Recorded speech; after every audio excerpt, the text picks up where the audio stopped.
గత కొద్ది రోజులుగా సస్పెన్షన్ లో ఉన్న ఆర్టీసీ కార్మికులను తిరిగి విధుల్లోకి తీసుకోవడం లేదంటూ కూడా కొంతమంది ఆర్టీసీ కార్మికులు అయితే తీవ్ర ఆవేదన వ్యక్తం చేస్తున్నారు. చేయని తప్పుకి సస్పెండ్ చేయడం గత కొద్ది సంవత్సరాలుగా సంవత్సరాలు కొంతమంది 12 సంవత్సరాలు కావచ్చు, 14 సంవత్సరాలు కావచ్చు, 5 సంవత్సరాలు కావచ్చు, ఇన్ని సంవత్సరాల కాలంగా కూడా సస్పెన్షన్ లో ఉన్నప్పటికీ మరి దానికి సంబంధించి ఉత్తర్వులు వచ్చినప్పటికీ కూడా విధుల్లోకి తీసుకోవాలని ఆర్టీసీ విధుల్లోకి తీసుకోవడం లేదంటూ కూడా కార్మికులు తీవ్ర ఆగ్రహం వ్యక్తం చేస్తూ కూడా బస్ భవన్ వద్ద కూడా వారు ఆందోళన వ్యక్తం చేస్తున్నారు. మరి ఏమంటున్నారు అంటే ఏ విషయం మీద ఇక్కడ ఉన్నటువంటి వారు సస్పెండ్ అయ్యారు, అంటే వివిధ కారణాల వల్ల నిజంగా ఎలా సస్పెండ్ అయ్యారు, మరి దీనికి సంబంధించి వాళ్ళు ఏం చెప్తున్నారు, ప్రధానంగా ఏం డిమాండ్ చేస్తున్నారు అనేది చూద్దాం.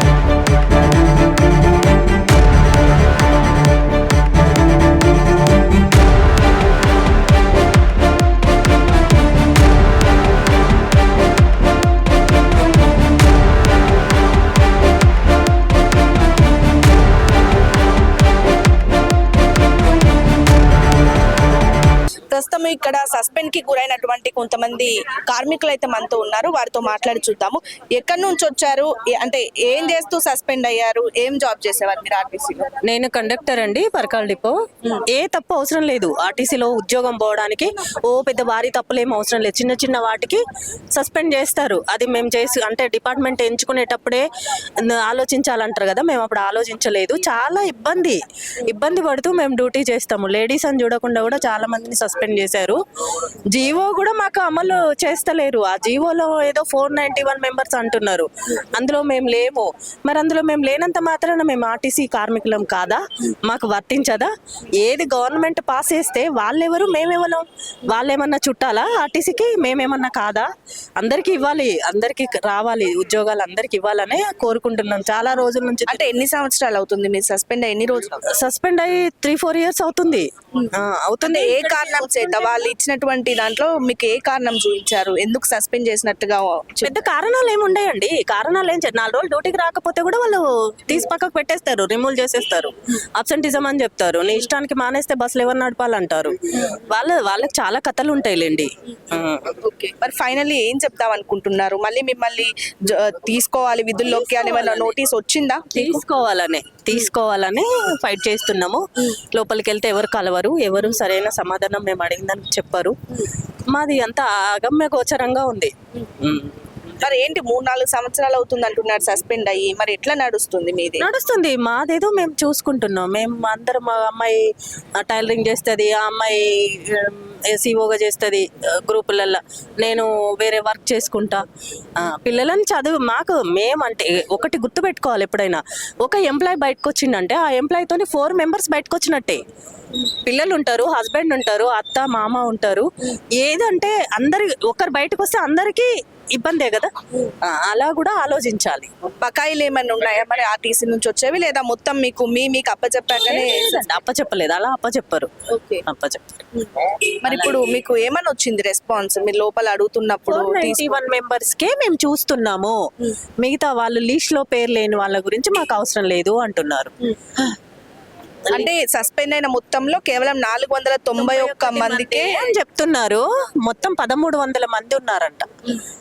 మొత్తం తెలంగాణ మొత్తం కదా. మరి మీరు ఏమంటున్నారు? మరి 490 మందికి ఇస్తే ఇంకా మిగిలిన వాళ్ళు ఏమైపోవాలని అడుగుతుంటే మాకు ఇంకా అంతే ఇచ్చారు జీవో, గవర్నమెంట్ అడగండి అన్నట్టు మాట్లాడుతున్నారు లోపల సార్. మరి మళ్ళీ ఎట్లా ప్రొసీడ్ అవుదాం అనుకుంటున్నారు? అర్థం అవ్వట్లేదు, అదే అర్థం కాని సమస్య, జీవితాలను పనంగా పెట్టిన సమస్య. ప్రస్తుతము ఈ సస్పెన్షన్ కేవలం 491 మందిని మాత్రమే తిరిగి విధుల్లోకి తీసుకోగలము అంటూ కూడా స్పష్టం చేసినట్టుగా తెలుస్తుంది. మరి మిగిలిన వాళ్ళ కార్మికుల పరిస్థితి ఏంటి అంటూ కూడా ఇక్కడ తీవ్ర ఆందోళన వ్యక్తం చేస్తున్నారు. ఏం చెప్తారు? 491 మంది కూడా అందరికి ఉద్యోగాలు ఇవ్వలేదమ్మా. దానిలో మొన్న మధ్యన కొంతమందికి దాదాపు 50% కన్సల్ట్ చేసినట్లు నాకు తెలిసి 50% కూడా లేనట్లుంది. మనం ఏమంటామంటే ఆ రోజు కాంగ్రెస్ వాళ్ళు గెలిచినప్పుడు కార్మికులంతా ఎంతో పెద్ద ఆశతోన గత ప్రభుత్వాన్ని గద్దెదింపడానికి ఆర్టీసీ కార్మికులు ప్రధాన పాత్ర పోషించారు. కాబట్టి ఒకసారి 1 time కింద అందరికీ కేసుల కులమానం లేకుండా 100 రూపాయలు కలెక్టెడా 1000 రూపాయలు కలెక్టెడా కూడా ఒకసారి అందరికీ ఫైనల్ అవకాశం ఇవ్వాలి. మేము కూడా ఏంటంటే ఇలా మన దేశంలో రాజీవ్ గాంధీని చంపిన అంతకులకి క్షమాభిక్ష దొరికింది, వీళ్ళంతా అంత నేరం చేయలేదు కదా. ఇది ఫైనాన్షియల్ మ్యాటర్, ఇది మ్యాన్ ఓరియంటెడ్, అంటే మనుషులు నడిపే సంస్థలు ఇవి. కొన్ని అవకతవకలు పొరపాట్లు జరుగుతుంటాయి. కొన్ని సందర్భంలో ప్రయాణికుడు డబ్బులు ఇచ్చి కూడా నేను డబ్బులు ఇవ్వకుండా నేను టికెట్ ఇచ్చిన అంటాడు. అట్లా అటువంటి వాళ్ళు కూడా ఉన్నారు. కొంతమంది ఉద్దేశపూర్వకంగా చేసినా చేయకపోయినా ఉద్దేశపూర్వకంగా అంటగట్టి వాళ్ళ పేరు మీద కలెక్టర్ కేసులు రాసి ఉన్నాయి. ఏదేమైనా ఎట్లా ఉద్దేశపూర్వకంగా చేసినా ఉద్దేశపూర్వకంగా లేకపోయినా అందరికీ ఒకసారి సెటిల్మెంట్ చేసి ఇవ్వాలని మా యూనియన్గా మేము డిమాండ్ చేస్తున్నాం. ఎందుకంటే ఒక అవకాశం ఇస్తే గతంలో 10 సంవత్సరాలు బీఆర్ఎస్ ప్రభుత్వంలో వీళ్ళంతా క్రష్ అయి ఉన్నారు. ఒక అవకాశం ఇస్తే అందరూ హ్యాపీగా డ్యూటీ చేసుకుంటూ ఇప్పుడు అందరూ మధ్య వయసులో ఉన్న వాళ్ళు ఉన్నారు. చిన్నపిల్లలు ఎవరు లేరు ఇక్కడ. వాళ్ళ పిల్లలు చదువుకుని ఇవన్నీ ఒక మానవతా దృక్పథంతో చూడాలి. ఈ కేసు ఇంత ఉంది అని చూడొద్దు. ఒకసారి వన్ టైం కదా సెటిల్మెంట్ చేసి ఇంకోటి కొంతమందికి కోర్టులో ఫ్రెష్ ఇస్తామంటారు. 15 సంవత్సరాలు 20 సంవత్సరాలలో చాలా అన్యాయం అయిపోతారు. ఒకవేళ కేసులో వాళ్ళకి ఫ్రెష్ ఇచ్చినా కూడా పే ప్రొటెక్షన్ ఇవ్వాలని మేము చెప్తున్నాం. జీతంలో ప్రొటెక్షన్ దొరకాలి. ఇలా గతంలో ఒక 30,000 32,000 బేసిక్ ఉంటుంది. మళ్ళీ ఇప్పుడు కొత్త ఫ్రెష్ అంటే మళ్ళీ 14,000 15,000 బేసిక్లో వెళ్ళిపోతారు. అది కాకుండా అందరికి న్యాయం చేయాలి. ఎందుకంటే ఈ కార్మికులందరూ ఈ ప్రభుత్వం పైన మేము ప్రభుత్వాన్ని కూడా విన్నవిస్తున్నాం. దయచేసి ఈ ఆర్టీసీ అధికారులకు మళ్ళొకసారి మీరు చొరవ తీసుకొని చిన్నారెడ్డి గారి ఏదైతే ప్లానింగ్ కమిషన్ వైస్ చైర్మన్ వాళ్ళే ఇక్కడ రావాలి. అక్కడ కాకుండా ప్రజాభవన్ కాకుండా వాళ్ళే ఇక్కడికి వచ్చి కేసు టు కేసు అవసరం పడితే పరిశీలించాలి. మేము ఆ రోజు గతంలో చెప్పిన ఇది కమిటీ వేసినప్పుడు దాంట్లో ఒక యూనియన్ సభ్యుని పెట్టుకోండి. మీరు మెజార్టీ యూనియన్ సభ్యుని దాంట్లో పెట్టుకుంటే వాస్తవాలు తెలుస్తాయి. ఇప్పుడు అధికారులు ఏం చేస్తారంటే ప్రభుత్వం వల్ల పెద్దలను కూడా మిస్గైడ్ చేస్తారు. సార్ 1,000 రూపాయలు కలెక్టెడ్ సార్, ఇది 800 రూపాయలు కలెక్టెడ్ సార్ అని చెప్తారు. 1,000 రూపాయలు 800 కాదు, లక్షల కోట్ల కుంభకోణాలని లక్షల కోట్ల కుంభకోణాలు పరిశీలిస్తే మా ఆర్టీసీ వాళ్ళు అంతా కలిసి చేస్తే నాకు తెలిసి ఒకవేళ పొరపాటు జరిగిన ₹1,00,000 కేసులు ఉన్నాయి. ₹1,00,000 అదే లక్ష అందరూ కలిపి ₹1,00,000 అంటున్నా. కాబట్టి యాజమాన్యం కూడా దీని ఒక మానవతా దృక్పథంతో ఆలోచించి కొంతమంది ఆపద ఉన్నప్పుడు ఎవరెవరి దొరకు పోతుంటారు. నువ్వు పలానా వ్యక్తి ఎమ్మడి తిరిగిన నువ్వు పలానా ఎమ్మడి తిరిగినా అని దృష్టిలో పెట్టుకోకుండా దీన్ని ఖచ్చితంగా కన్సిడర్ చేయాలని మేము కోరుతున్నాం. ఏదో టైం వచ్చినప్పుడు ఖచ్చితంగా ఏ వేదికలో అప్రాపరేట్ వేదిక మీద మేము మాట్లాడడానికి మేము సిద్ధంగా ఉన్నాం. అంటే ఇప్పుడు లోపల ఎవరినైనా కలిసారా, వాళ్ళు కలుస్తున్నారా, ఏం చెప్తున్నారు? వీళ్ళకే తెలియాలి మరి. ఎవరికైనా మెమోరాండం ఇచ్చారో తెలియదు. మీరు కలిసినా మీరు? అదే ఎండి సార్ దగ్గర వచ్చాను. ఎండి సార్ లేడు. ఎండి లేడు, ఖమ్మం పోయిండు. ఇప్పుడు ఎండి ఖమ్మంలో ఉన్నాడు. అధికారులు మొత్తం మేడారం పోయినరు. 2 ప్రధాన అధికారులు అయితే ఈడీఓ గారు ఈడీ గారు వాళ్ళు కూడా మేడారం పోయినరు. వీళ్ళు ఒక రిప్రజెంటేటివ్ తయారు చేసుకొని మళ్ళీ ఒకసారి నాకు తెలిసి ప్రభుత్వ యాజమాన్యంతో ఉపయోగం ఉండదు. ప్రభుత్వాన్ని మంత్రిని అయితే ప్లానింగ్ కమిషన్ వైస్ చైర్మన్ అయితే ఉద్యోగులు కమిటీ పని వేసినారో వాళ్ళనే కలిసి వాళ్ళు మొర పెట్టుకుంటేనే మంచిది. అవసరం పడితే వాళ్ళతో పాటు యూనియన్ గా మేము రానికి కూడా మేము కూడా సిద్ధం ఉన్నాం. ప్రస్తుతం మనతో పాటు సెక్రటరీ రాజేందర్ ఉన్నారు. చెప్పండి, రాష్ట్ర రవాణా శాఖ మంత్రి దృష్టికి కూడా ఈ సమస్యను తీసుకెళ్లే అవకాశం ఉందా? కలిసారా ఇప్పుడు, లేకపోతే కలుస్తారా? ఏం చెప్తారు? రాష్ట్ర రవాణా శాఖ మంత్రి గారికి దాదాపు ఏంటంటే ఇప్పుడు తెలంగాణ రాష్ట్ర రవాణా శాఖ మంత్రి గారికి ఈ విషయాన్ని చాలాసార్లు నేనే మా కొలీగ్స్ తోనే పోయి చాలాసార్లు విన్నవించడం జరిగితే ఏంటంటే రవాణా శాఖ మంత్రి గారు ఆయన ఆ రవాణా శాఖ మంత్రి కరీంనగర్, నాది కూడా కరీంనగర్. వీళ్ళకి ఎందుకంటే ఆయన ఏ విధంగా అయితే 2023 అక్టోబర్ నవంబర్లో ఎలక్షన్ల ముందు మాట్లాడినరో ఆ విధానికి ఆ మాటకు కట్టుబడి వాళ్ళు మాకు సాయం చేయాలనుకుంటే ఇది 2 రోజుల ప్రక్రియ. అయితే అయినా కూడా ఏంటంటే వాళ్ళకు కూడా మా మీద ఏంటంటే వాళ్ళకు సానుభూతి అనేటువంటిది లేదు. ఎందుకు లేదంటే మరి వాళ్ళ పాలసీ ఏందో నాకు తెలియదు. ఇప్పుడు ఒకటి 3 మెన్ కమిటీ వేసినప్పుడు ఏంటంటే ఆ కమిటీలో మీ అసోసియేషన్ నుంచి కూడా ఒక 2 మెంబర్లను పెడతామని చెప్పారు. ఆ కమిటీలో మేము లేనేలేము. ఆ కమిటీ సిఫారం మళ్ళీ ఇక్కడికి వచ్చాక బస్ భవన్లో వీళ్ళు ఒక కమిటీ వేసింది, దానిలో మేము లేదు. మరి అసోసియేషన్ తరఫున మేము లేనప్పుడు మా కార్మికుల యొక్క సాధక బాధలు వాళ్ళకి ఎవరు విన్నవిస్తారు? వాళ్ళు ఏం చేస్తున్నారంటే ఏకపక్షంగా ఒక రిపోర్ట్ తయారు చేసి ఎండి సార్ దగ్గర పెట్టి అది చేస్తున్నారు. అది తప్పు విధానం. కార్మికులకు ఏముంటాయి ఏం కథ అనేటువంటిది కూడా ఎండి సార్ తెలియాలంటే ఈ అధికారులు వీళ్ళు చెప్పారు. వీళ్ళ పాలసీ ఏంటంటే సిబ్బందిని తగ్గించాలనే పాలసీ. కాబట్టి అట్లా మాకు నష్టం జరుగుతుంది. అంటే సిబ్బందిని ఎందుకు తగ్గించాలని అనుకుంటున్నారు అనుకోవచ్చు? ఎందుకు తగ్గించాలని అనుకుంటున్నారంటే ఫస్ట్ ఏంటంటే ఆ కేసీఆర్ సార్ ఏదైతే ఫార్ములా పెట్టిండో అదే ఇంకా కంటిన్యూషన్ అవుతున్నది. ఎందుకనంటే సిబ్బందిని తక్కువ చేసి ఈ ప్రజా రవాణా సంస్థను మొత్తం లేకుండా చేయాలనేటువంటిది పాత KCR sir policy.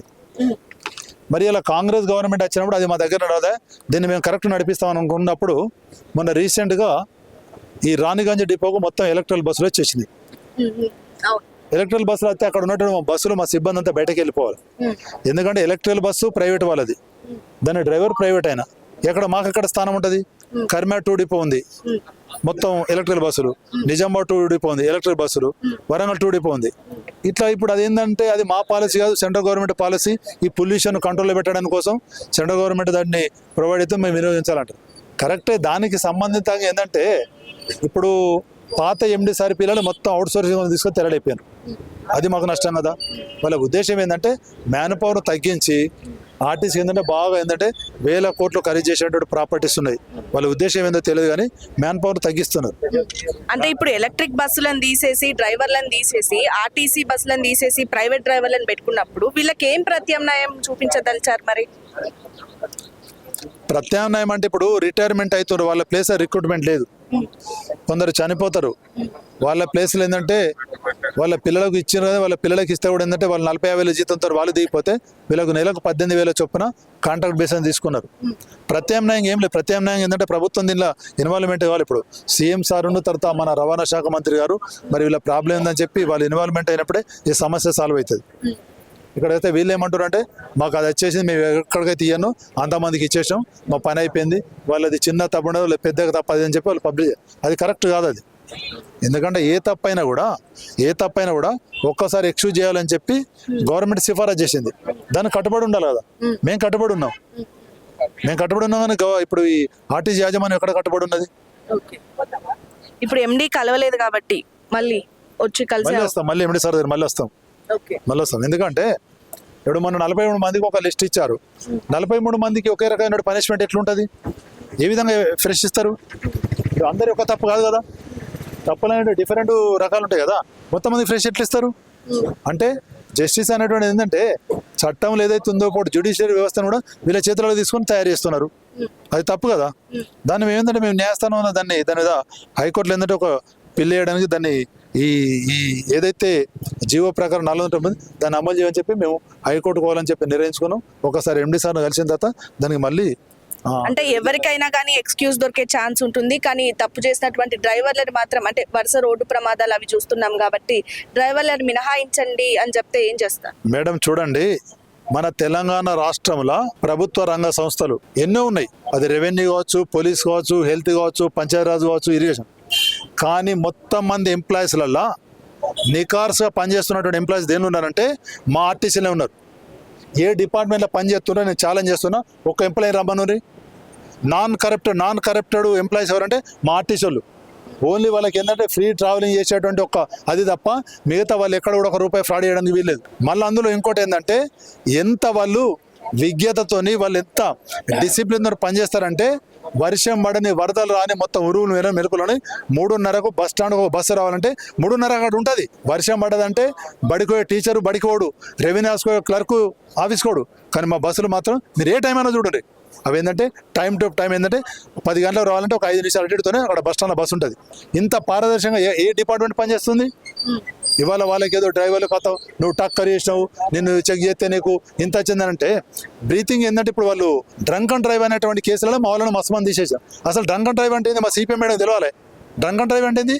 Drunk and drive అంటే నువ్వు మందు తాగి బస్సు రెప్పినప్పుడు అది నేరం అవుతాయి కదా. వీళ్ళు బస్ కోసం వస్తారు, డిపోలో కదా కంట్రోల్ దగ్గర సంతకం పెట్టి వాళ్ళు లాక్ షీట్ తీసుకొని వచ్చి సెక్యూరిటీ వాళ్ళ దగ్గర బండి ఎంట్రీ చేస్తాను వస్తే మా సెక్యూరిటీ కథ బ్రీత్ అనలైజర్ మిషన్ పెట్టి వాళ్ళకి ఏటి వరకు దానిలో 30% 40% అయితే రాత్రి మందు తాగింది వాళ్ళకి దిగది.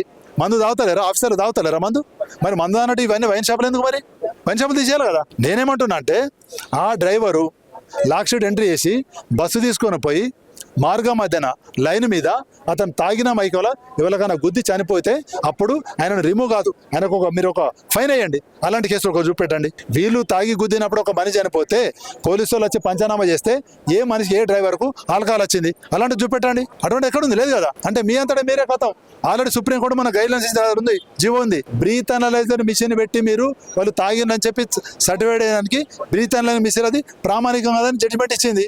అయినా కూడా మా వాళ్ళకు తెలుస్తలేదు మేనేజ్మెంట్కు. కాబట్టి ఏంటంటే డ్రైవర్లను కానీ కండక్టర్ కానీ మెకానిక్లను కానీ వాళ్ళు చిన్న తప్పును పెద్ద తప్పు ప్రొజెక్ట్ అవుతుంది అంతే. అది చిన్నది తప్పు 200 ఫ్రాడ్ చేసిన కావచ్చు, చేయలేదు అది.